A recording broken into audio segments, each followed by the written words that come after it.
Hello, welcome in. It's the PHNX Cardinals podcast, your premier Arizona Cardinal podcast. Like and subscribe. Leave us a 5-star wherever you get your programming. Happy pre-4th of July. I'm Johnny Venerable. He is Mr. Bo Brock. Welcome, everybody, to the show. And first and foremost, Bo, we want to say RIP, rest in peace, Vince Tobin, ex-Cardinal head coach, passed away tragically Monday night at, I think a young age of 79, led the Arizona Cardinals to their only playoff berth in 51 years before the Kurt Warner years took over in the mid-2000s. So we know that PHNX Cardinals co-host Frank Sanders had a great relationship with Vince, and we want to send the thoughts and prayers out to Vince's family.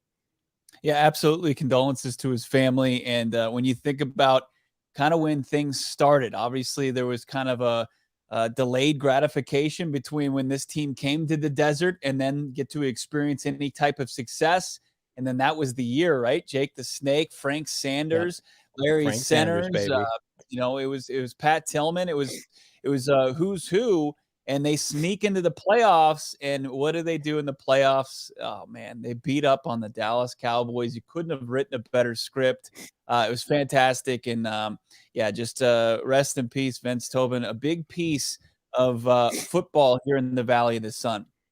Yeah, and from everything that we've spoken with Frank Sanders, I mean, Vince was going to be a big part of what they did moving forward. And there was some self-sabotage with a certain GM and a certain head coach, but wasn't because of, Vince's lack of ability to coach some of the greats. So absolutely. Well said, Bo Brock. Well said, everybody. Welcome here in the chat. I love this. Paul AZK1 on my way back from Vegas, tuning in. Well, welcome everybody. Happy 4th of July. Excited for this one, says Oscar.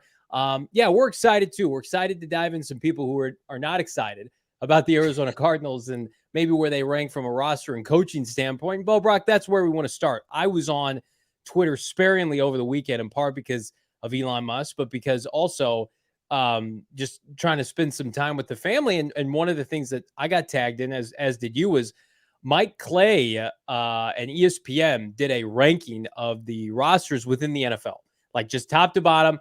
Didn't factor in coaching, didn't factor in contracts. Like who's got the best rosters, top to bottom in the National Football League. And we just assume Cardinals would probably be bottom tier. Not only are they bottom tier, Bo Brock, but via Mike Clay and ESPN, they are dead last. They are the worst roster in the NFL. You're seeing it now for our folks on YouTube, audio listeners. Cardinals in front of, or just behind, I should say, the LA Rams, Indianapolis Colts, Houston Texans, Tennessee Titans, among other teams. Bo Brock, what do you make of this? And is it warranted? Because we're talking off air and you might think it's warranted.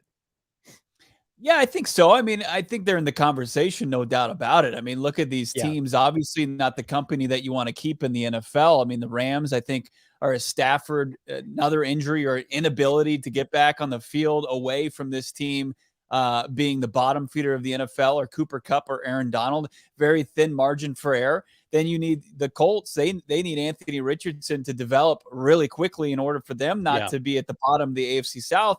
Same thing goes for the rookie quarterback in Houston.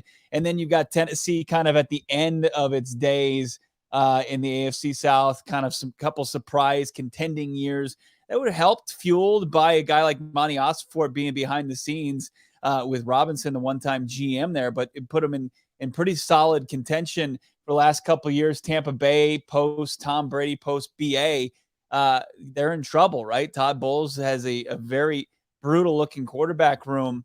And I think the Arizona Cardinals, with Kyler Murray on the shelf, they're definitely in the conversation for the least talented roster right now. But the organization, I think that you can say that they have something that at least half a dozen or more of the teams at the bottom end of this list that are ahead of the Cardinals, they lack something that the Cardinals don't, and that's direction. The Arizona Cardinals are going in the right direction. Sure, they might have the worst roster in place going into the 2023 season, but this team has direction and they have the tools to go where they want to go, and that's up.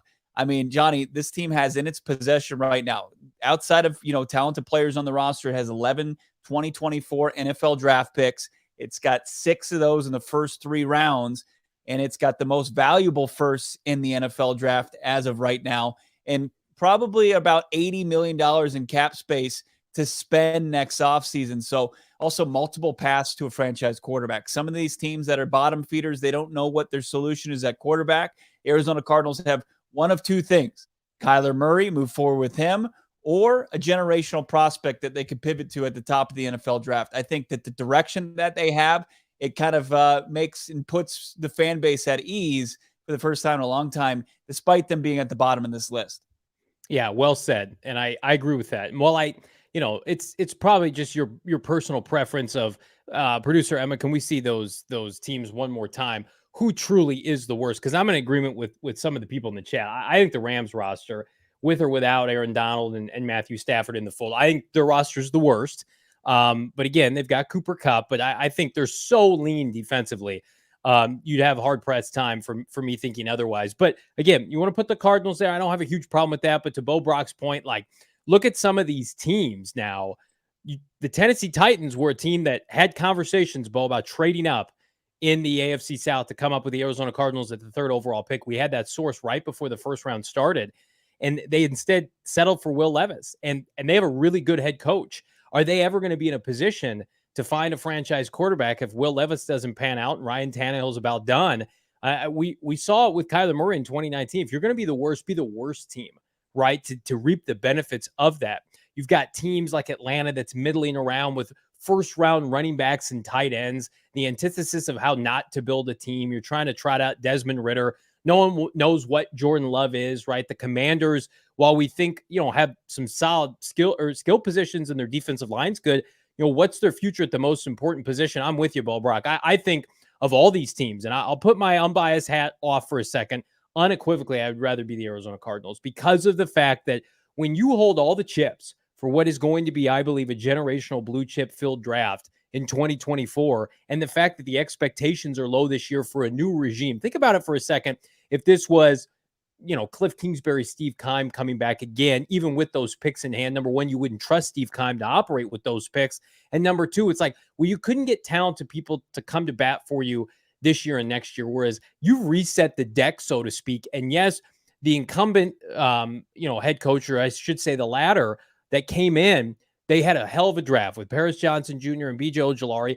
But the mess of this roster is on people who are no longer associated. Whereas of that list of the bottom 10 teams, so many people who have fudged up those rosters, their imprint, their fingerprints are all over those rosters still, and they're still in control. And that's the biggest thing is if you're Atlanta, right, if you're the Raiders, if you're some of these teams and you keep missing on prospects and players and free agents, and then those people are still in charge, it's a very tough place to get excited about a bounce back.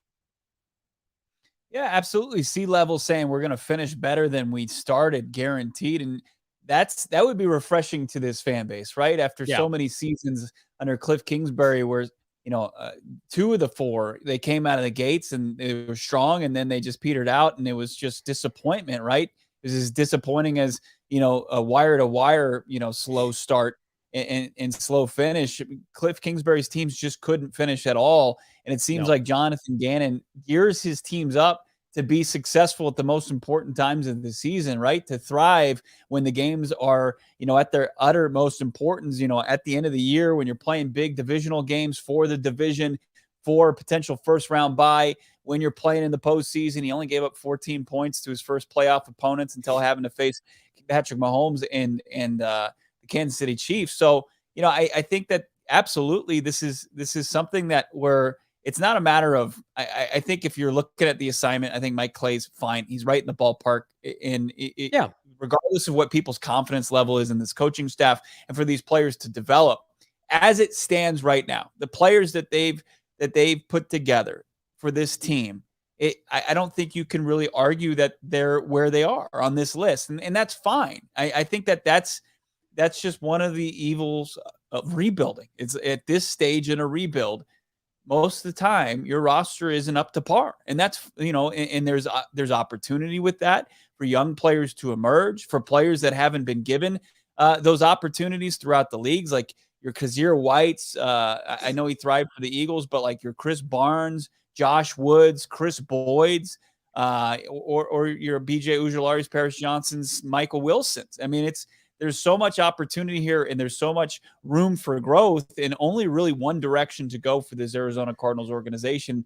Instead, like when you look at the teams below them, to your point, it's like I don't know. I mean, they're kind of just stuck in this weird like, are we contenders? Are we? They are historically what the Cardinals have already been, the perpetual Exactly. 5-11, and Right. that's led to minimal success historically.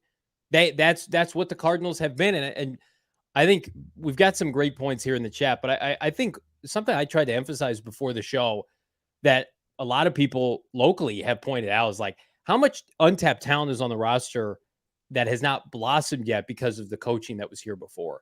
Like we could be looking at a top 100 list, emerging players under 25 list this time next year.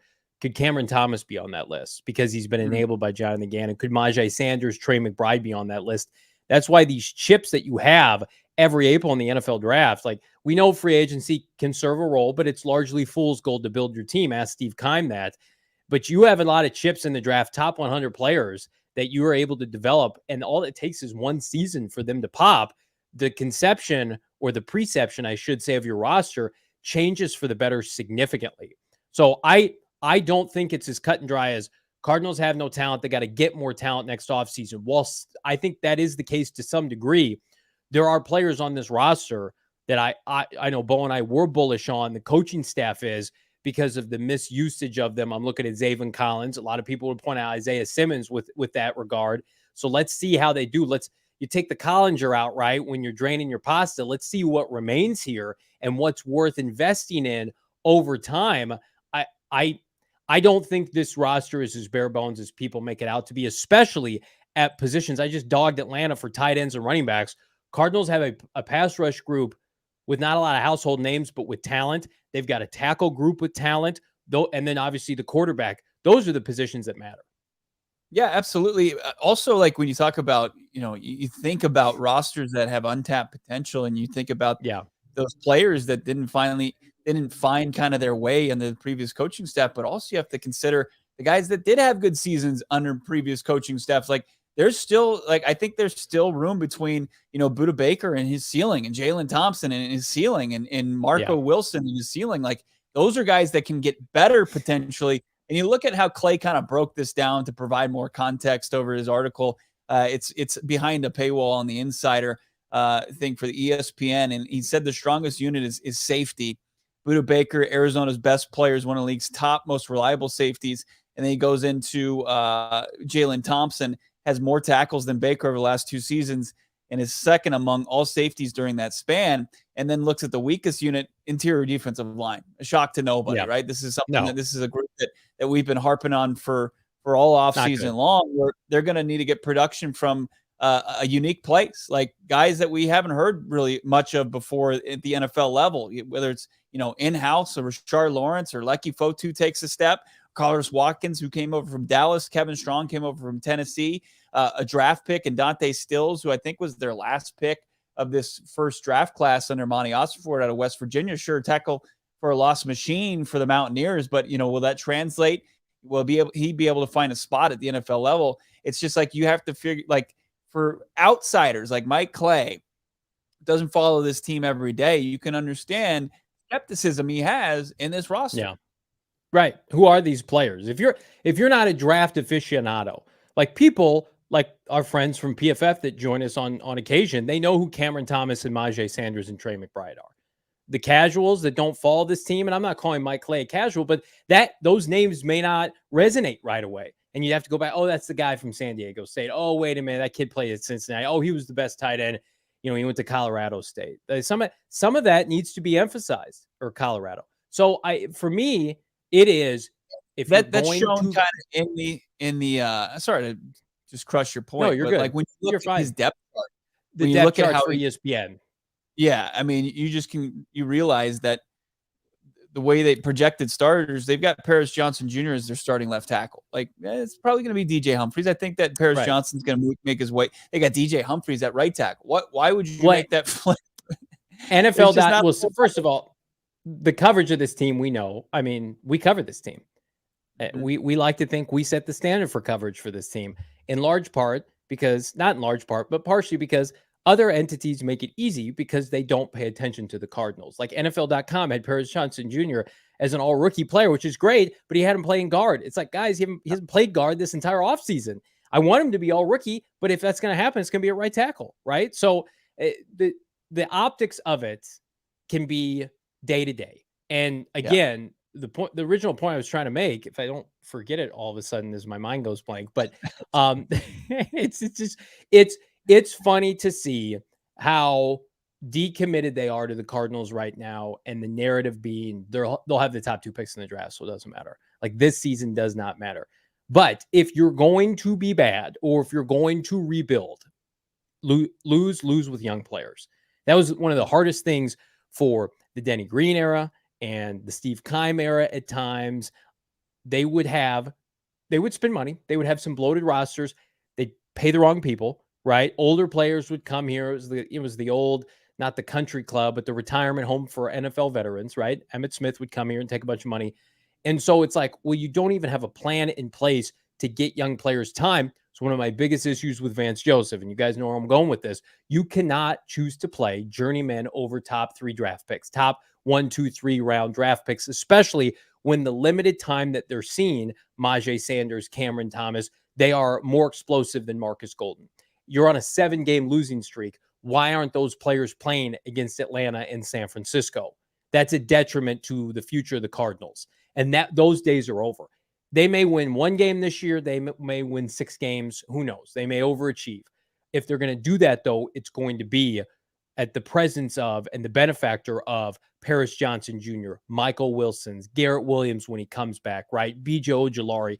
Those are who is going to help get them there, because those are the players that they've invested in. They hand-plucked them in April. Gannon, Ossenfort, Dave Sears and company said, nope, you guys are our future.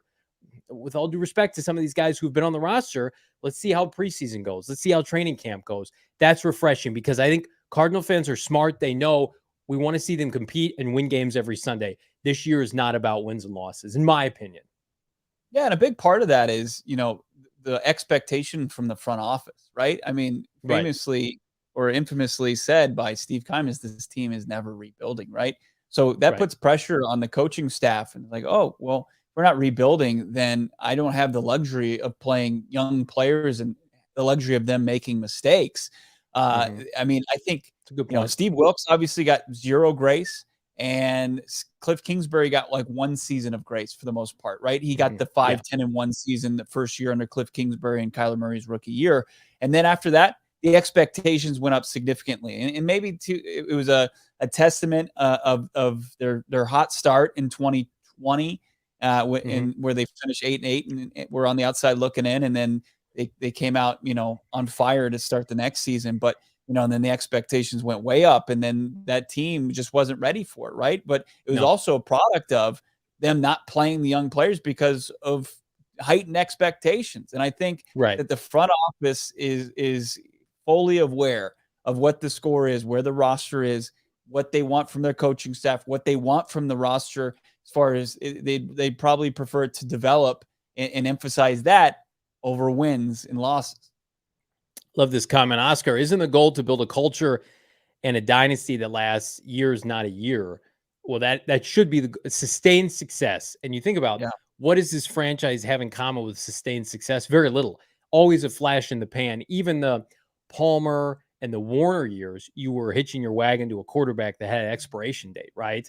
And so you could never say, well, we're going to contend and compete for 10 plus years. That's why you always want a young franchise quarterback, because you're not going all in with a singular season. Maybe you're more aggressive in a certain offseason with their expiring contract on their rookie deal or whatever. But there's a reason why, Josh Allen is going to remain viable past this era of Bills football. If the Stephon Diggs leaves or they have a new coach, we have Josh Allen. We're always going to contend and compete. That's why Kyler Murray or Caleb Williams or whomever, that's the goal. And that's why you should feel good. I know Ben in the chat, he's saying Monti won't survive if he trades K1 and Caleb busts in the NFL. And you're right. If he trades Kyler Murray and takes on Caleb Williams, and Caleb Williams is a bust, then that's on Monti Ossenfort. 100%. He shouldn't survive that. What I would say though is, if people around the NFL, scouts, whomever, are telling you that he's an Andrew Luck, Trevor Lawrence type of prospect, if he busts, some of that's on you as a franchise. right? Whereas if Kyler Murray doesn't work out in Arizona, I've always been of the mindset it's like an 80-20, 70-30 on the Arizona Cardinals. The infrastructure, you gave him Cliff Kingsbury and Steve Keim. You asked him to carry the team from start to finish, right? I'm very much of the mindset, and I will continue to preach this, Bo Brock. If Kyler Murray went to a more stable organization, knock on wood, it's easy to say because the team that's picking first isn't usually stable. But humor me here, if he goes to if a team like Pittsburgh or whomever that has a track record of success, I think a lot of these hurdles with Kyler Murray early on are alleviated. And I think he's a much better player today. And I would say the same thing of Caleb Williams. That's why it takes a special kind of player, a Joe Burrow-esque type of quarterback, when you're chosen first overall, to not only come in and have it translate on the field, but to change a culture of a franchise. And so whomever they keep, whether it's Caleb or Kyler Murray, they need to be able to work hand in hand with the ownership to change it together, because it shouldn't just be on Kyler Murray or Caleb Williams. Yeah, and I don't think all signs are pointing to, and we'll get into the coaching conversation here shortly, but like all signs are pointing towards it being more of a team effort than, hey, this is our savior. He's going just load up. He's going to carry us out of there. Because I mean, when we talk on a sad day in the organization's history that, Vince Tobin passes away, right? I mean, even dating back then, it's like they go to the playoffs, and then the next couple seasons, because of blow it up. Front office and heightened expectations and an unrealistic idea of where they were as a team and what they needed to emphasize roster wise. Tobin's out, McGinnis is in, Denny Green comes in, and these teams are kind of scratching the surface on success. And then, in the ugly reality of the NFL, you need the results are the biggest thing, and they didn't come. And Wiz and Hunt makes that unprecedented run with this team, and they still can't sustain success. And it's a vicious circle, man, that we're hoping Monti Ossenfort is the guy to end and find some sort of, consistent, sustainable success for this organization that's been seeking it ever since their move to the desert. Greg in the chat, pretty sure the Sun Stars are a lock for several years to come. I would agree with that, as well as the people at BetMGM. Right now, you can bet on BetMGM NBA futures, and the Phoenix Suns, not sure if you guys have heard or not, having a banner off season, loading up to be one of the front runners for the NBA championship next year. You can bet on all that and more with our preferred betting partner, BetMGM. How about the BetMGM 3-ball challenge? This is the stuff golfers' dreams are made of. You and 3 guests could be teeing off at one of the most legendary courses if you top the ranks of our PGA 3-ball challenge. All you got to do, take a swing at the free play challenge by revealing your roster of golfers for each week's tournament. The players with the best performing golfers will snag awesome weekly prizes. Also be entered for a shot to the end of the week's season grand prize, a foursome at TPC Sawgrass. Plus, you get $3,000 in withdrawable bonus dollars to use travel, accommodations, food, beverage. The ultimate 3-ball challenge is with our friends at BetMGM, the king of sportsbooks. All you got to do, log into your BetMGM app during an entry period and then select the promotional tab on your BetMGM account and access the 2023 BetMGM 3-ball challenge. Then spin that sucker 3 times to lock in your roster. You can only do it one entry time. 3 times, you're ready to go. If you haven't signed up yet with BetMGM, the official home of PHNX Cardinals this fall, and I say this fall, it's coming up quick. Bo and I are going to be there every single game this Sunday, this fall. BetMGM at the Great Lawn at State Farm Stadium, home and away. Bo will be at the stadium for game days. We'll be hanging out post-game show, halftime shows. We might even kick it there, Bo Brock, for some training camp action, maybe a little red and white. We're working out all the details, but one detail we don't need to work out is get on BetMGM. What are you waiting for? For Arizona peeps, place your first bet offer, receive up to $1,000 back in bonus bets. And if it loses with BetMGM, you'll get that money. Again, make sure you're using that bonus code PHNX. Check out the show notes for full details. And now listen to our guy, the birthday boy, Shane Diefenbach, talk about it in the disclaimer.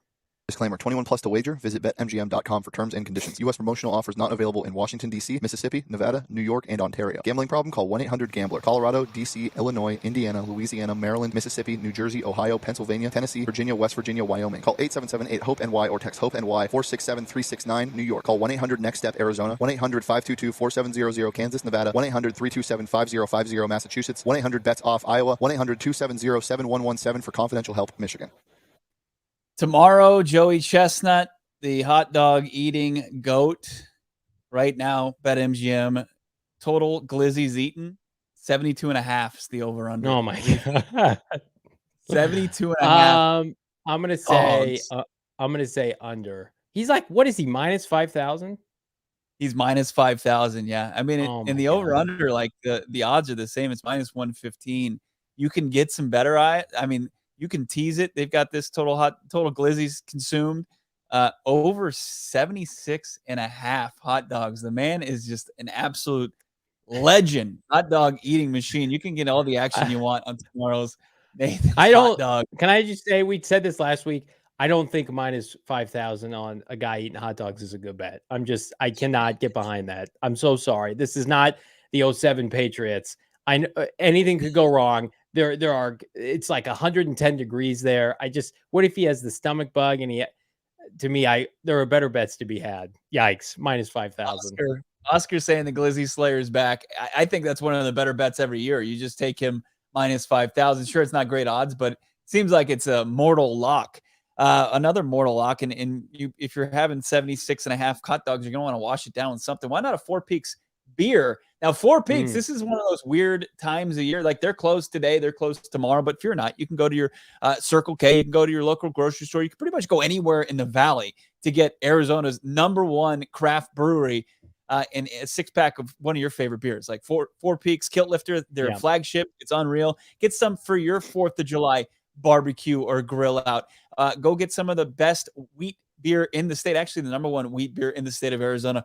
Wow Wheat. If you're an IPA guy or gal, go get some Hot Knot. Get some Raj IPA. You can't go wrong. Make sure you're following along on social media. Look at that beautiful American flag and delicious kilt lifter there. You got to be following along to see picks like that. Also, to enter some great contests that they have. Like, they gave away some Diamondback seats, 4 tickets to a Diamondbacks game, plus money to spend there, D-Bucks at the stadium in Chase Field. You just got to follow them at Four Peaks Brew and at Four Peaks Pub on social media. Got to be 21 years or older to enjoy the beer. And of course, you should always do it responsibly. We got a question in the chat from our guy Thunder or gal. What's the better value? Trade the #1 for a haul and pay Kyler, or use the pick and save the money and the cap space? Thunder, we are about 6 months from that becoming the $1 million question here in Arizona. Bo Brock, what would you say to that question? Oh man, because we're going to talk about it ad nauseum. I almost want to just save it. And I don't want it to be, because whatever I say can be used against me.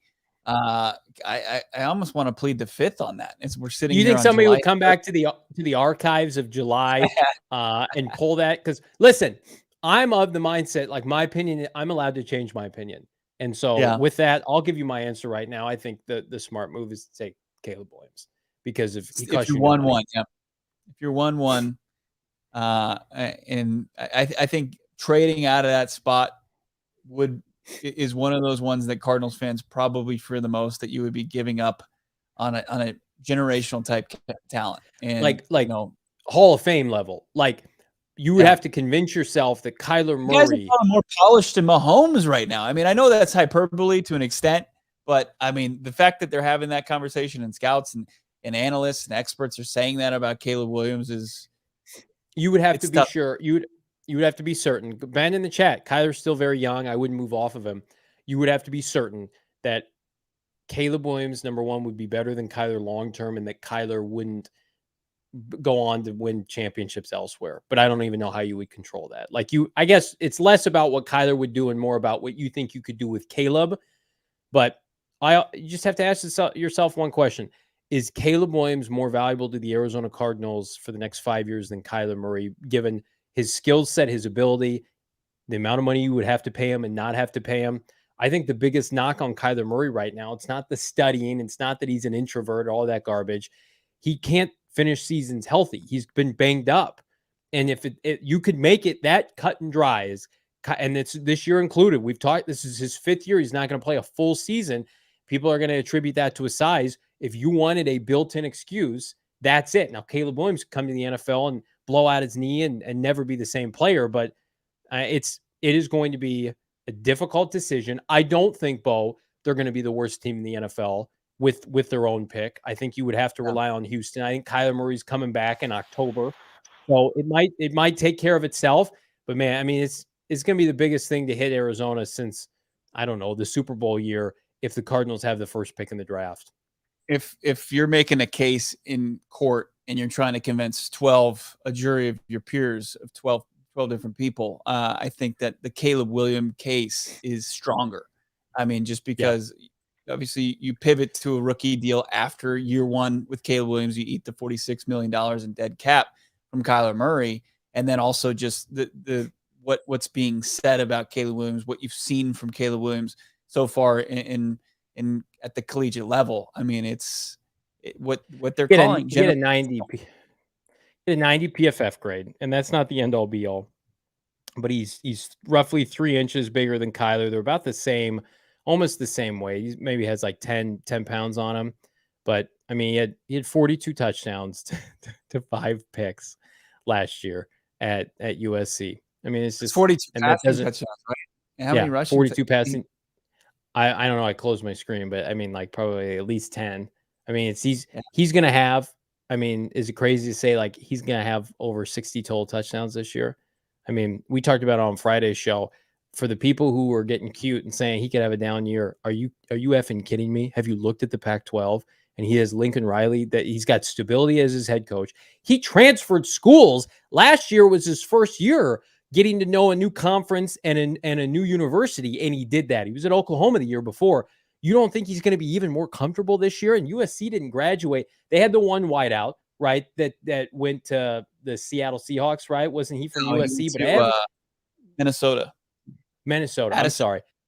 Addison. But everybody else is still there. And Lincoln Riley churns out wide receivers almost as well as he does quarterbacks. So if you don't think Caleb Williams is going to light it up in the Pac-12, it's not going to be Pac-12 after dark this year. It's going to be Pac-12 in prime time where they're gutting people, putting up 50-plus points. You're nuts if you don't think that. Here's one of the most important parts is like the defense still didn't get that much better. I mean, USC's defense last year was atrocious. So just it's going to be like this. But the Oklahoma defenses were great while Kyler was there and Baker was there and Jalen was there. And that team. What? I want K1. He says, I want K1 and this team to be successful together. But if we got the first overall, I can't see how you don't take Caleb Williams. I get 100%. That. I absolutely get that. And again, people who are like, well, you got to trade it for a haul. Listen to me. There is not enough picks that you could get back for Caleb Williams to make it worth it, because you're only allowed in a singular trade. And a lot of people don't know this, Bo, to get back 3 ones, right? I think 3 future ones. The only way it would work is if a team had like multiple ones in the same year, you could get 4, maybe potentially. Like Caleb Williams, in my opinion, is worth more than 3 ones. He's worth, I think, 4 to 5 first-round picks if he has the kind of year we think. Yeah, go ahead. Thunder saying that do the Rams and Bucks secretly tank? I just don't. If they blow Todd Bowles out of there before the end of the season, the Bucks will tank. And if McVay. I don't think McVay's capable of doing it, but Bowles is going to be coaching for his life, depending on how long he hangs out around there. That's going to be. I think you can get an interim. Too bad. Yeah, I'm with Thunder though. I think the Rams are the biggest like sleeper for him, because McVay not tanking, but like it's like November and the team's terrible. Like, oh, I have to step away for personal reasons. I'm going to be with my wife. She's having a baby. Not to make light of that, but it's just like, couldn't you see McVay doing that, who's been wishy-washy on whether or not he wants to get into broadcasting? That's a storyline I don't have a stomach for this year. I can stomach the Cardinals struggling.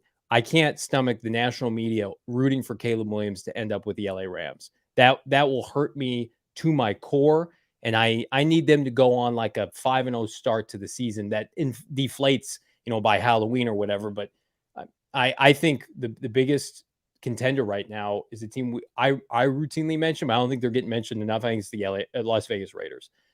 Yeah. McDaniels is a fraud. That conference is brutal. They don't have a quarterback. Garoppolo's hurt. Devontae Adams wants to leave. Their defense is terrible. Their secondary is awful. How many games are the Raiders winning in the AFC West? Like 1, maybe 2 if they beat the Broncos. But Sean Payton's at least capable, whereas McDaniels is not. I think the Raiders to me are the the most likely candidate. But do we still have the odds, producer Emma? Probably not, because let's see if I can pull them up.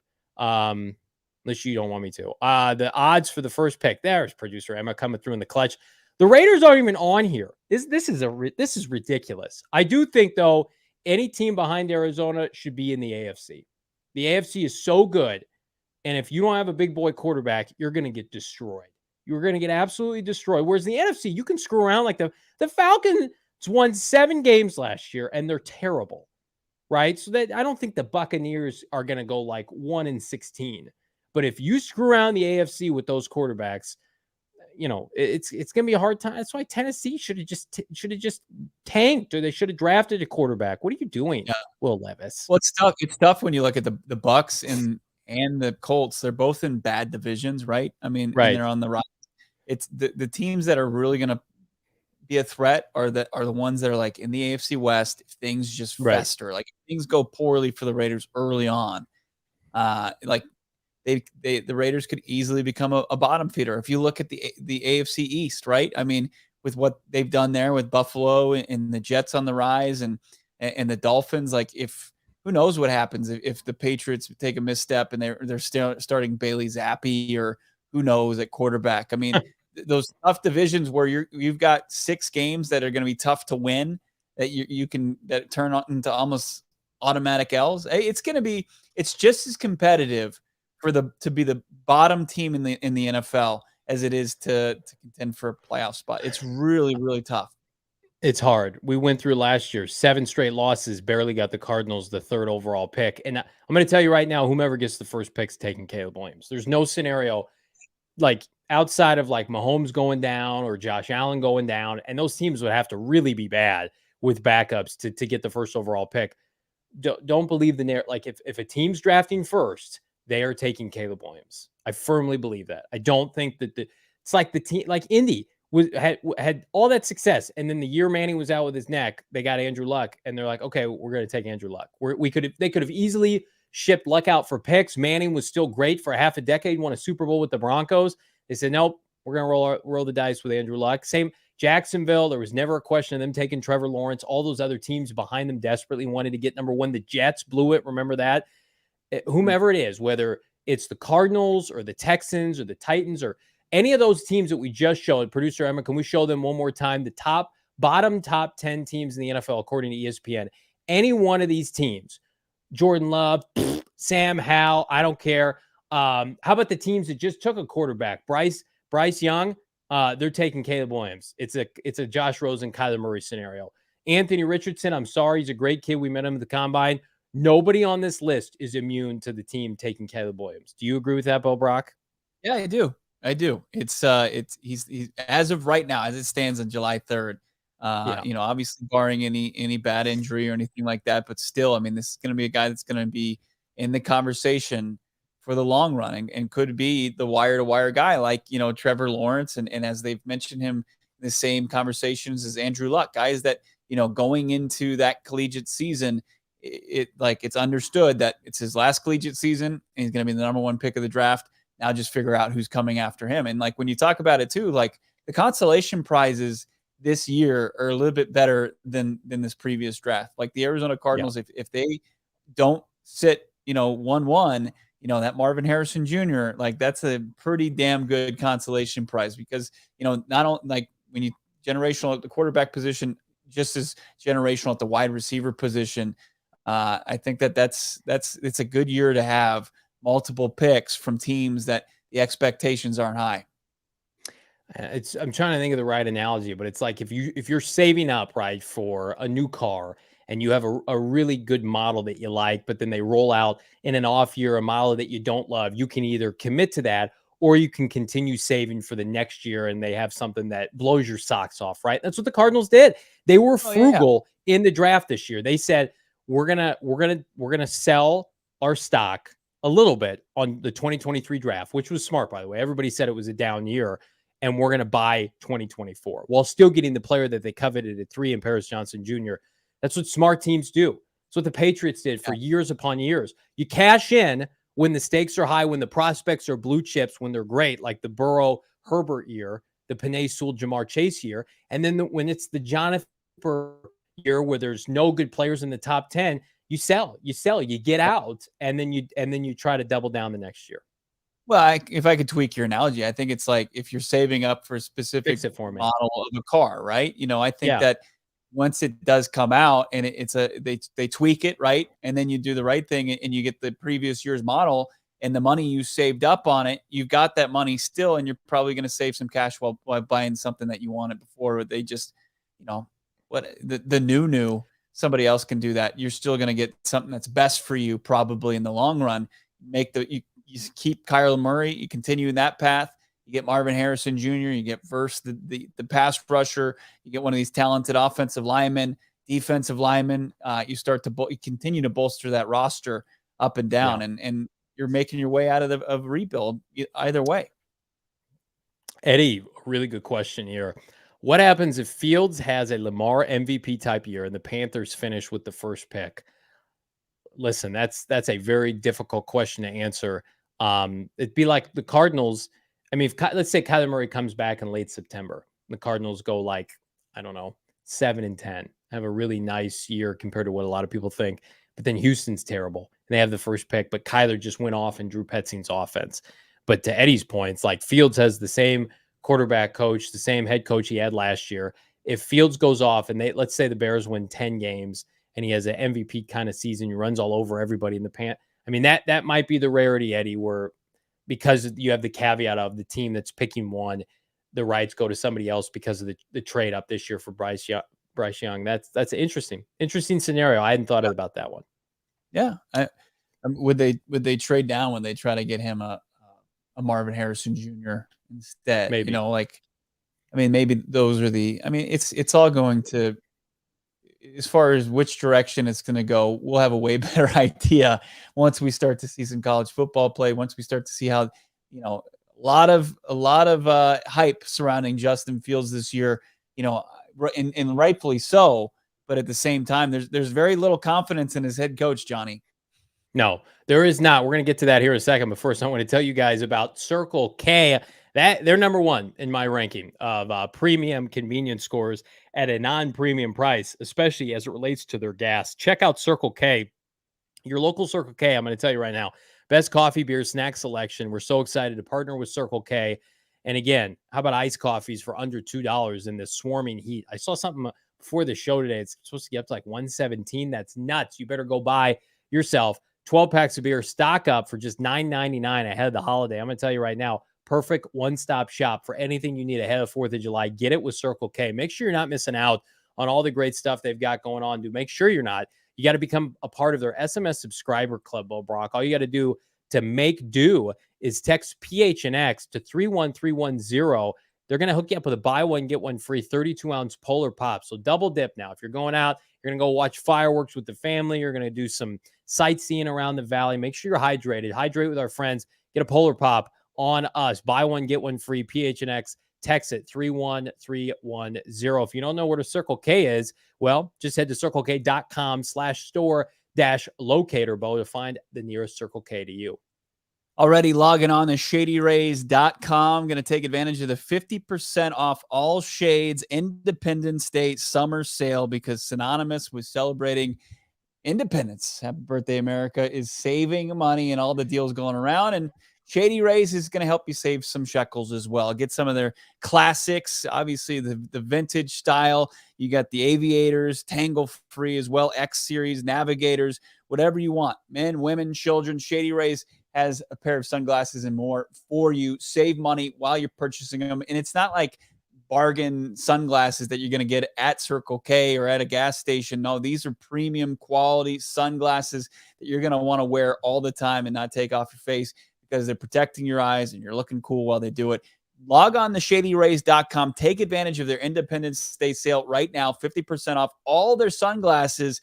Put in that code PHNX just to show some love as well, but take advantage of 50% off premium polarized sunglasses that were 5-star rated by over 250,000 people. Shady Rays, shadyrays.com. Really good question in the chat. Jean-Paul, friend of the program. I'm behind. Is Ojulari signed yet? He is not, but so few second rounders have been signed yet. It's just a matter of time. Somebody needs to have a domino fall here before the start of training camp. Ojulari's, I think, part of a robust pass rush group, Brock, and they are, of course, are led by their head coach, Jonathan Gannon. And where does Jonathan Gannon fall in the hierarchy of head coaches? Well, if you ask CBS Sports, Mr. Brock, not very high, because today is the day the Cardinals finish close or last in every major list available. CBS Sports reporting or ranking Jonathan Gannon the 31st ranked head coach in the NFL. Now, a lot of publications, Bo, come out and say new head coaches who have not coached a game yet, rightfully so, are put off to the side until we have some data or some win-loss records. No. Shane Stechen's broke ass is like in the low 20s. And I'm sorry, Shane Steichen is not as hot of a head coaching candidate as Jonathan Gannon. They've got Josh McDaniels 30, right above Gannon. I mean, just what do you make of these rankings, and are they warranted in your opinion? Yeah, that's the strange thing, right? You would have thought that they were going to lump kind of the unknowns together, but they didn't. They put Steichen down the list. They put DeMeco Ryans down the list. All the first-year head coaches didn't get the benefit of the doubt like Jonathan Gannon, and you're starting to read through it, and here's why. They don't know what they're talking about, right? As far as what the write-up was at CBS.com ranking Jonathan Gannon the second lowest ranked head coach in the NFL, just ahead of Matt Eberflus, which is yikes, Bears fans. But he called him a passive defensive approach. That JG's got a passive defensive approach, and you can ask any Philly fans about that. It's just like, well, that's because they don't know. They're mostly casuals, and they're fired up still about the Super Bowl, and they're angry. They're just angry. That's an angry fan base. If being passive is racking up sacks and picks, then I'd love to be passive. 70 sacks, 17 interceptions, 27 total turnovers. That's a passive defense.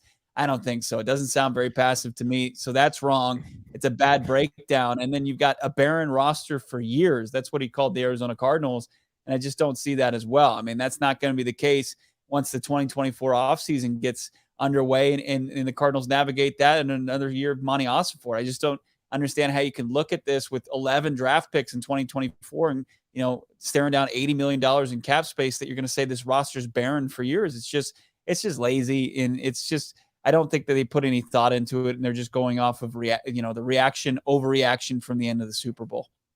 Yeah, and I think it's the Florio effect, right? Or this news about Jonathan Gannon and potentially blowing the Super Bowl that stays in people's minds, fair or not, and it causes some of these media outlets to run with it and create false narratives over the course of the offseason, when really all that matters is, can they get buy-in from their players and inevitably win football games? I mean, Mike, I counted just now like 5 coaches ahead of Jonathan Gannon who were basically primed to get fired this year. And that starts with like guys like Ron Rivera. We mentioned Josh McDaniels. I mean, there are a bunch of coaches. Guy out in San Diego the Las Vegas or LA Chargers, I should say. Arthur Smith, Dennis a bunch Allen, of coaches that are not going to be on that list next year. And like, I don't know what kind of year Jonathan Gannon's going to have. The Cardinals could pick first overall next year. I mean, like Zach Taylor, who I was not a big fan of, had back-to-back miserable seasons, then went to the Super Bowl because he had the right quarterback, right? And until Jonathan Gannon, I'm not going to say punt on this year, because I think they need to show that they're competitive and prepared. Something Kingsbury's teams could not do. Is one of the most frustrating aspects of watching Cliff last fall is like they didn't even look like they practiced all week. And I'm like, Bo, you're at practice every day. Can you confirm that they actually worked out as a team? Because it looked like the opposite. That's what you need from Gannon. It's like, oh, I see a vision here. Now, you may not have the talent to execute it, but I see what you're going for. Until Jonathan Gannon gets the benefit of a healthy Kyler Murray for a long stretch or Caleb Williams type of prospect, I think the jury's going to stay out on Jonathan Gannon. It's the same thing people say about Robert Saleh. Robert Saleh is a really good defensive head coach, but can be a great head coach. Well, now they have Aaron Rodgers. So now they can see that come to fruition. What did that take? That took 2 years. But I happen to think we're going to get an answer on Gannon sooner rather than later. Again, we've talked about the comparisons, Bo, of the 2021 Eagles team and this Cardinal team, whereas like he's going to fall on the sword defensively for the offense, hopefully to have some success here. So the defense I expect to struggle early on, right? And it could also be the offense struggling. But by the end of the year, November, December, like the defense all look pretty good with or without new additions or trades or cuts or whatever. The vision of Gannon and his 4-3-3-4 defense and the pass rush and the turnovers, I expect to get some resolution on that before the end of the year. Yeah, you should. And I think that they have a pretty good idea of where they want to fit these players, how they want to utilize the versatility of players that I don't think the previous regime had a good plan for, right? The Zaven Collins is the Isaiah Simmons of this defense. And then you bring into, some free agents, some draft picks, how they want to utilize Ujulari and some of these guys that are going to be part of this pass rush, this front seven. So, yeah, I think with that, you probably will see a team that's not going to finish second most points allowed, even with them not up to snuff roster-wise on the defensive side of the football. Yeah, this is a good question. We've seen this before. AK deadline. Where can we buy, or why can't we buy the new black alternative jerseys? And we've had this posed a couple different times. Deadline. My theory is that they have had the black jerseys, the old black jerseys, for sale, and they've been the prominent item for Cardinal fans to buy because the red and white have been so hideous, right? I think they are giving the red and white time to breathe, and I think maybe closer to when the Cardinals plan to break them out during the season is when they'll unveil them. But the red and white prior Reebok Nike jerseys were so grotesque. They're allowing these new red and white, which, I mean, the red's good. The white is fantastic. The white will be my next jersey purchase. They're letting them breathe because that's their traditional home and away colors. And then let's say they're going to go all black in like early October. Then you might see they'll go for sale. But they'll make them available. You'll have plenty of time because buckle up. It took 20 plus years to get new jerseys. These are them for the long haul. They're here to stay for a while. Excited about that. Did you see this another storyline kind of around this organization that the NFL is blaming the slipping issues on the Super Bowl teams and not the turf out there at State Farm Stadium? Well, the turf god, or what was his name? The sod father. The sod father. They sent him out to pasture, so to speak. He was the sacrificial lamb of the Super Bowl. I hope he's doing all right, but nice of Goodell to put it on the players. Wasn't he like he's in his late 80s, early 90s? That guy's going to be muttering about how the NFL screwed him and his swan song. They screwed him, and they're just throwing him under the bus. It's like you had Hassan Reddick that played in this stadium for 4 seasons, and he was like, it was the worst turf I'd ever played on. Like, he played on the State Farm and University of Phoenix Stadium's turf for many years, many games, and he's like, no, that's the worst surface I've ever played on Super Bowl. It's insane.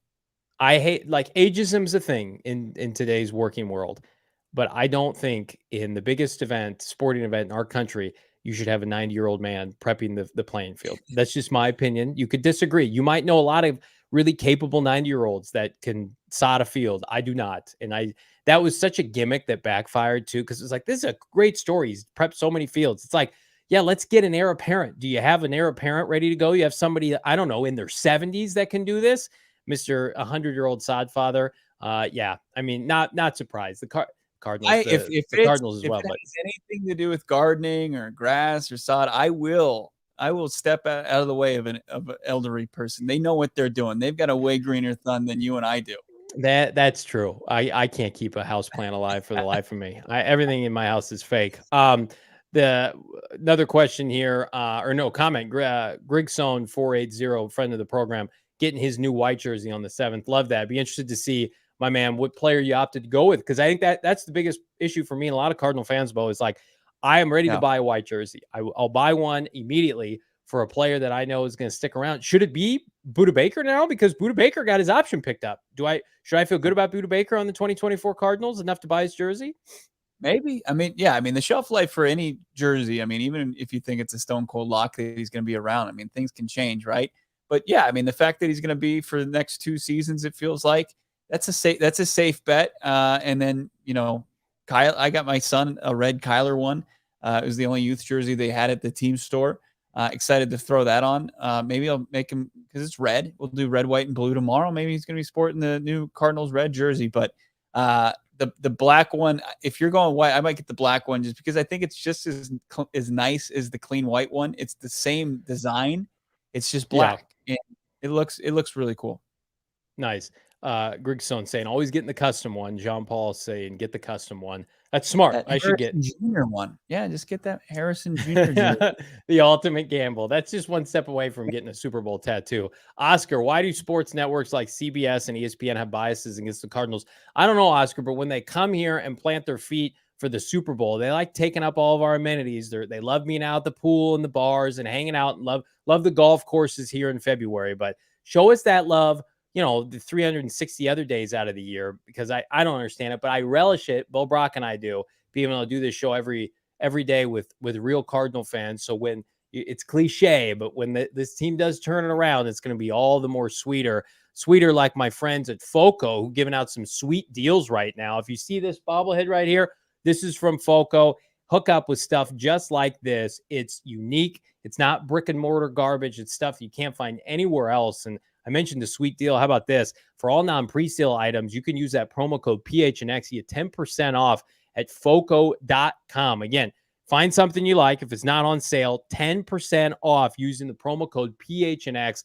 They've got so much good stuff right now. They've donated some pieces to our PHNX set. I bought this, though. It's fantastic. They've got toys, collectibles, novelty items, apparel, stuff you can't find anywhere else. And it's definitely one of the places, Bo, I go, Foco, ahead of every NFL season to load up.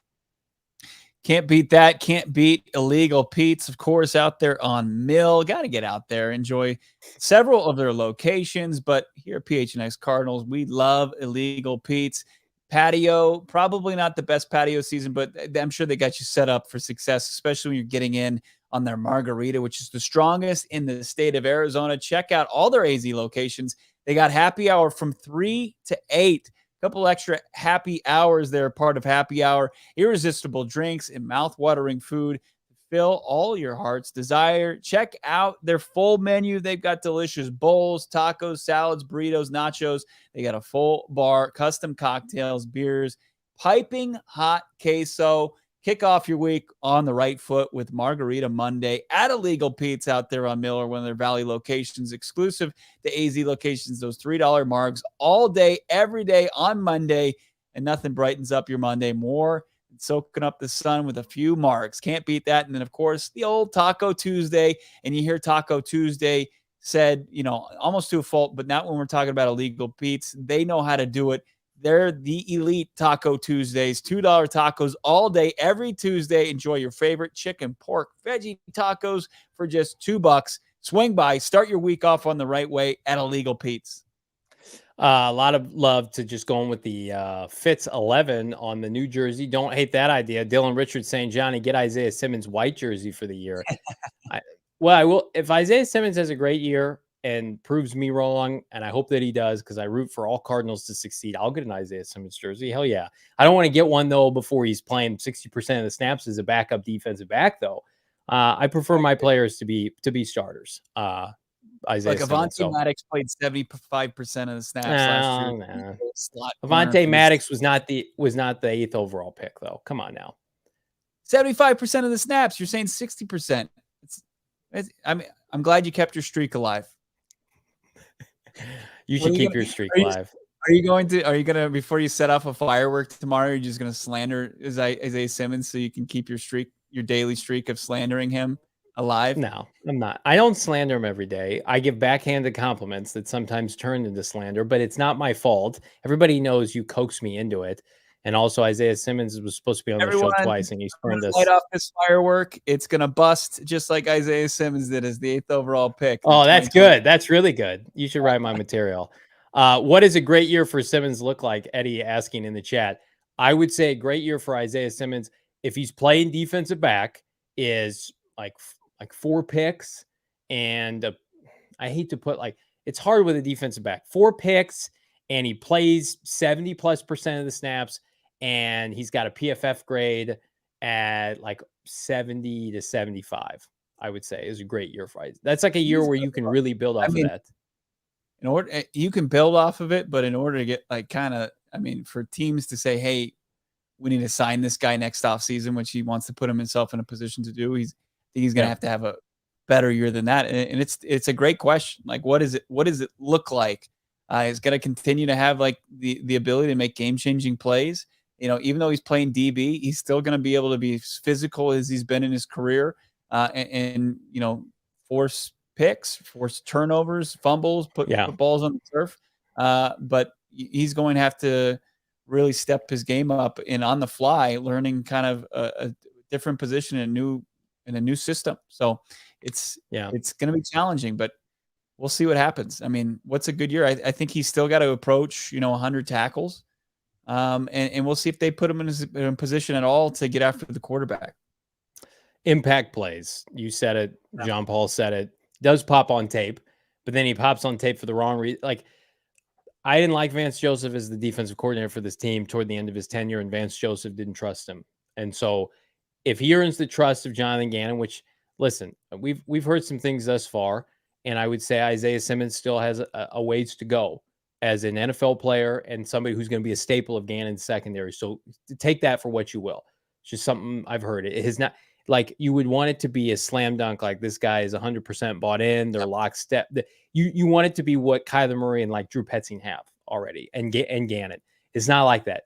Isaiah's a little bit of a loner, and you can be a loner if you're an ass kicker and an elite player. Not an elite player yet. He's just a really, really good athlete that, I don't know, people question if he loves football. And again, I want to be wrong, but I just don't think I'm going to be wrong. I think he's in his last year with the Arizona Cardinals. Yeah. That's how I feel. I don't disagree. I mean, super talented. Absolutely. Yeah. And he has to kind of make himself undeniable at this point. Like, not going to be a part of the base. It doesn't feel like, right, the base defense, but he's got to work his way into where he's playing a majority of the snaps. And I think he has the ability to do that. I mean, I think he shows up on the practice field, just his size, athleticism. And this, I think Nick Rallis and Jonathan Gannon will probably want to find a way, if the results are there, to put him on the field as much as possible. But he's got to make that case for himself. Cardinals aren't talented enough to not have Isaiah Simmons on the field. So if he's not on the field, it's an Isaiah Simmons problem. I got a problem, and that's not because I'm not on GoPHNX.com. It's because I need some Cardinal buzz. These other teams right now in the Valley, Diamondbacks crushing it. Check out the work of Jesse and company at GoPHNX.com. How about Suns make a trade or an acquisition every hour? Check out Gerald's work at GoPHNX.com. Leah and company, Craig Morgan, never heard of him, did great work during the NHL draft. So myself, Bo Brock, Howard Balzer, we got some content coming your way. GoPHNX.com just ahead of the NFL season. But if you need an all-encompassing 5,000-foot view of the Valley sports at the best possible level, check it out. Become a diehard, Bo Brock. You get 20% off anything from the PHNX merchandise locker, like this Fire Cardinal t-shirt, old school, or a hat. Plus, if you sign up right now, you get a hat and or shirt for free every single year you're signed up to be a diehard. Bo's putting exclusive content via practice, via training camp in the Cardinal Discord. Don't miss out on that.